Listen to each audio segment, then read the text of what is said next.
خالق مثل بالحسانية معروف يقول: العضك ما عضيته يشك انك بلا سني. واحنا يا ابويا ما وفالنا نعضو حد مستواه ذني ما نقد نوسخو سنينا فيه. وخالق مولي مثل تاني زين عندي حتى يقول: إلى عاد المتكلم فيسد يعود لمصنة عاقل. احنا يا ابويا لا مع العقلاء.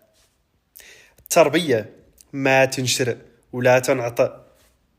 تربية تجينا من دراستنا، من أخلاقنا، من معرفتنا، من طلعنا على ديننا، من والدينا، من أخوالنا وعمامنا ومجتمعنا.